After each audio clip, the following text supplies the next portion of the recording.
¿cómo será que se prende esta vaina? Este calor está terrible.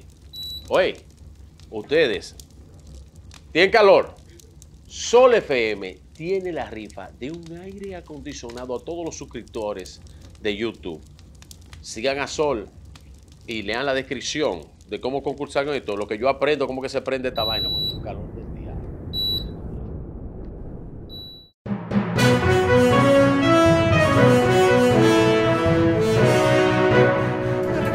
Hay muchos temas en el día de hoy, sin embargo yo quería poner algo sobre la mesa y me encantaría ver si un poco, ver cómo anda el mundo, señores, analizar un poco el mundo, que yo creo que está dando vueltas alrededor de 3 temas, no sé qué ustedes piensan, que yo creo que ameritan un poco a veces hasta de detenerse. Normalmente nosotros no tratamos mucho los temas internacionales, ¿no? ¿Cuál es el tema de ahora, Pati? No, Fafa, son varios temas, porque además del tema de la G7, no, yo pensaba en el reciente informe, pensando así un poco en voz alta más bien, y es lo que pongo ahí en la mesa, el informe del comité que convocó las Naciones Unidas sobre el tema de los crímenes de guerra de lesa humanidad, y eso por supuesto la referencia que la estaba haciendo al tema de Gaza. Eso es un tema importante, el asedio israelí, ¿no?, del que nosotros por lo menos de este lado del mundo estamos tranquilamente o con mucha indiferencia, pero también el tema de las elecciones del Parlamento Europeo que llevaron a Emmanuel Macron a convocar unas elecciones anticipadas frente a lo que tanto la derecha como la izquierda como la extrema derecha van a ocurrir y van a concurrir, y lo van a hacer con condiciones amplias unos y otros.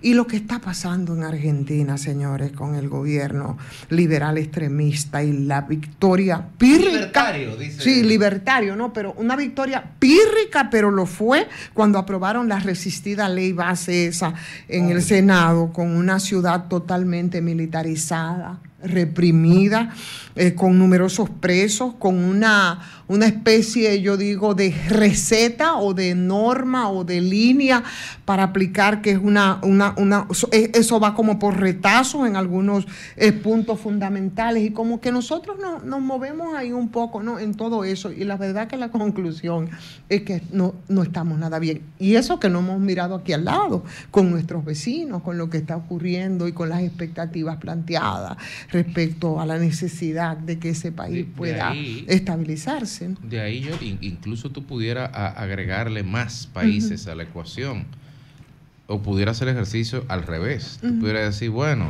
sacando a México, saca a México, y se te saca un par de países más, sacando Uruguay, 2 o 3 y sacándonos a nosotros, el continente está patas arriba.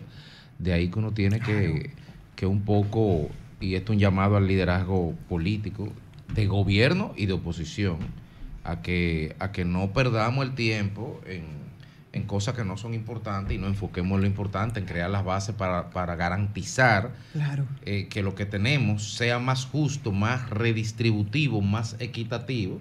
Pero señores, el continente entero está boca arriba. Exacto. Boca arriba completamente. ¿Entiendes? Pero no vaya más lejos. ¿Tú no viste la noticia este fin de semana que los que más están ganando aquí son los trabajadores chilenos que hay en este país? Sí. Y la pregunta que tú te harías, entonces, ven acá, trabajadores chilenos, ¿y por qué? Porque se están yendo de Chile. Sí. Porque se están yendo, porque todo el mundo se está yendo. Están en la minería aquí. Están en el sector financiero. Exacto.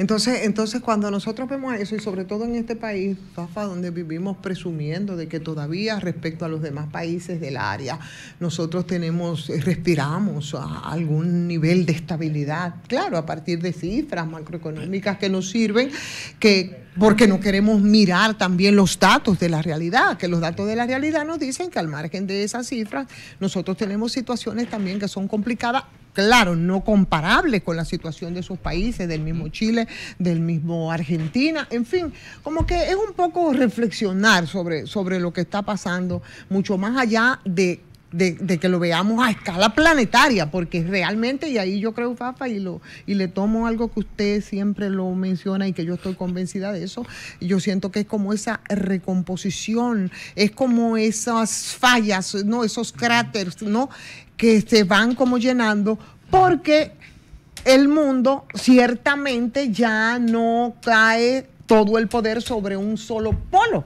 Y eso consigo trae sus crisis, ¿no?, en el proceso de recomposición. Pero hay una evidencia. Yo insisto que estamos ante una crisis sin precedente. Porque desde 1918 hasta hace poco hubo un predominio creciente consolidando la hegemonía de Estados Unidos. Más de 100 años. Y eso hizo una fortaleza de la dependencia de los países y de la relación con Estados Unidos. Ahora estamos asistiendo al relevo de la hegemonía de Estados Unidos y tiene una repercusión en Europa. En Europa. El orden que imperaba se fue al carajo porque está predominando la resurrección de los que no estaban en el poder.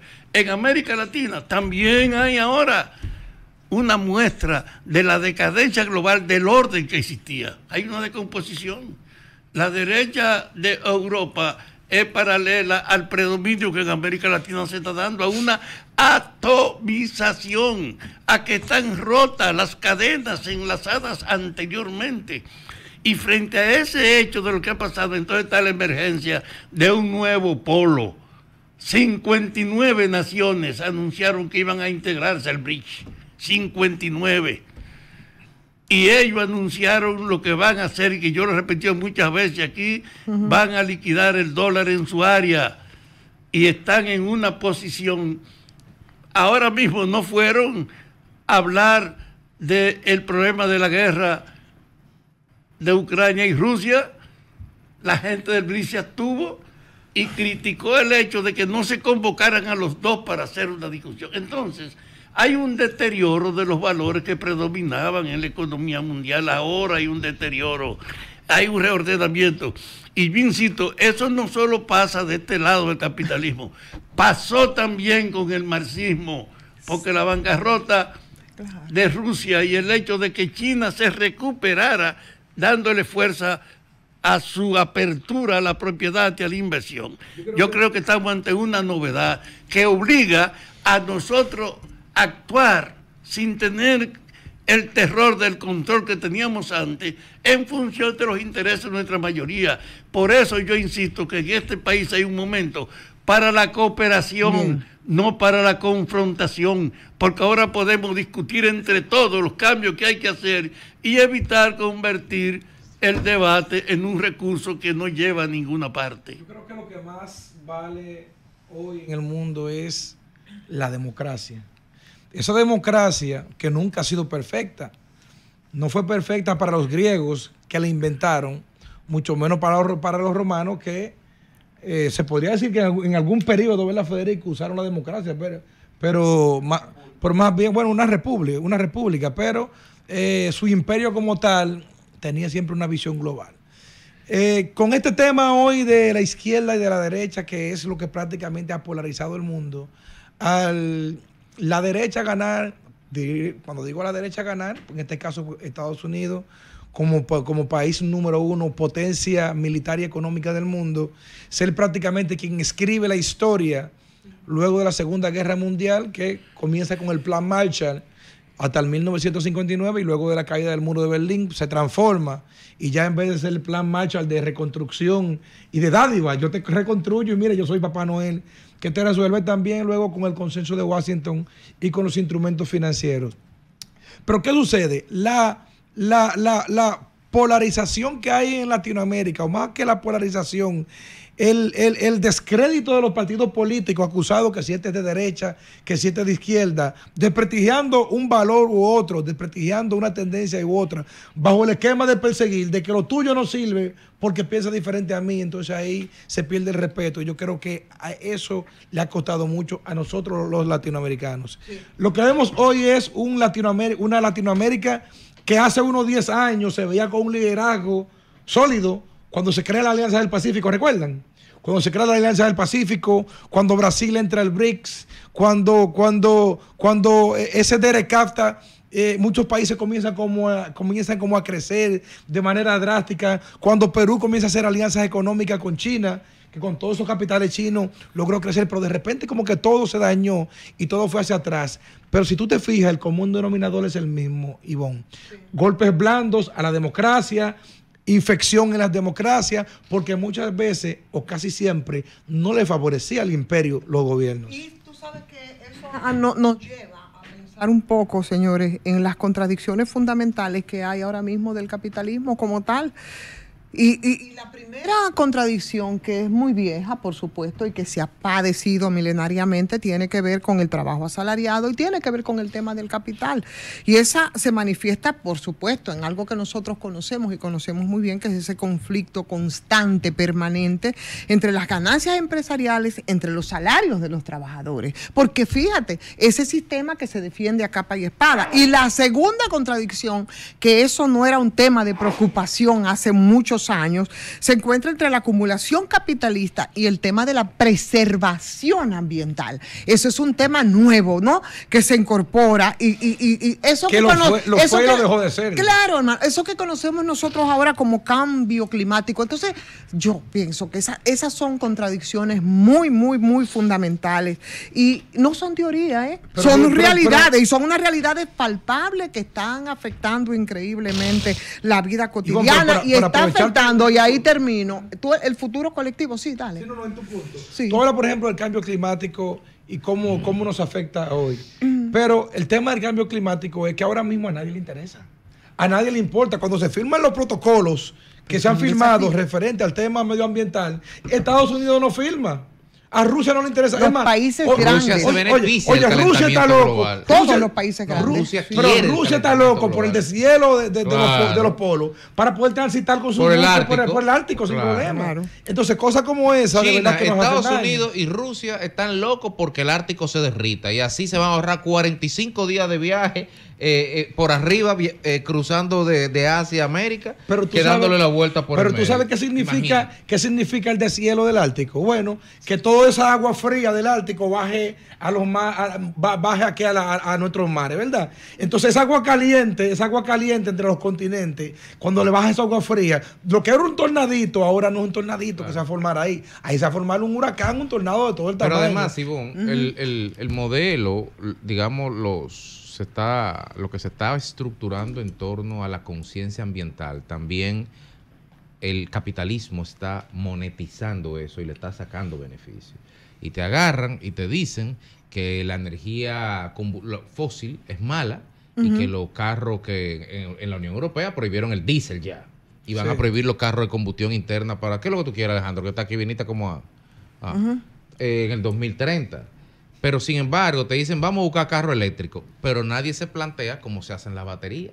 Nadie le importa que en el Salar de Uyuni en Bolivia estén haciendo la mayor contaminación que se puedan imaginar sacando las sales de litio, o que en China hay decenas y cientos de kilómetros de sitios irrecuperables en materia de contaminación ambiental para hacer la batería de los carros que usted se monta y estamos salvando el planeta. Andamos en un carro eléctrico y no echamos gasolina. ¿Pero de dónde salió el litio de la batería? Claro, yo no puedo hablar con este por eso yo lo estoy planteando como parte de las contradicciones que tiene precisamente ese capitalismo, que es esa acumulación versus la preservación del medio ambiente. Al mismo tiempo, o sea, del ambiental. Entonces, ahí se da una dicotomía. Por lo mismo que tú estás planteando. Agregando lo que dice Federico, tampoco a nadie le importa que en Ruanda el cobalto, como el coltán y el cobalto, lo estén traficando y que tengan milicias exclusivamente para eso. Niños de 9 años entrenados, se los llevan a los 7 o los 8 años para entrenarlo y tienen pistas o autopistas privadas para aterrizar y se llevan todo eso. Nadie le importa tampoco que en Burkina Faso se estén llevando el oro, se estén llevando la plata, se estén llevando todo, estén depredando. No, porque aquí solamente importa el capital y donde afecta el capital directamente. Por eso siempre han errado en esas cumbres que se hacen, que no son más que cherchitas con meriendas, pero de alto calibre, ¿entiendes? Donde el punto fundamental está precisamente en esos países, en esos grandes países, en las grandes potencias, en esos países industrializados, que son los que tienen la gran responsabilidad y que siempre lo resuelven pasándote la manita diciendo que ellos van a proveer de recursos a los países pequeños, ¿ok? Bueno, fue ay Dios mío, ya de París, de Francia, Kioto. El del año antepasado fue. Pero si tú buscas, yo te aseguro a ti, porque es el problema uno de tanto. Por ejemplo, China. Yo no sé si ustedes han tenido la oportunidad de ir a China. En China, cuando tú sales del aeropuerto de Pekín, de la capital, tú crees como que está nublado, que está lloviendo, que en ningún momento se ve el sol. ¿Ustedes saben por qué? Por la contaminación. La contaminación no permite tú ver el sol nunca. Óyeme, estamos hablando en una de las capitales más grandes del mundo y en uno de los países más industrializados y que más hoy en el mundo. Que para la Olimpiada se sembraron como 30 millones de árboles para bajarle un poco a la... Pero no se ve nada, mira. Tú sabes lo que es una tarde gris, lo que le llamamos los dominicanos una tarde gris. Pues que, romántico. Que tú ves el cielo, sí, pero un día está chulo, pero no siempre. Claro. Que tú ves así como que tú no ves el sol y tú ves como una nube gris que cubre todo. Siempre está así, usted no ve el sol. Y todo eso es la contaminación, pero así hay muchas partes del mundo que están en ese mismo esquema. Así.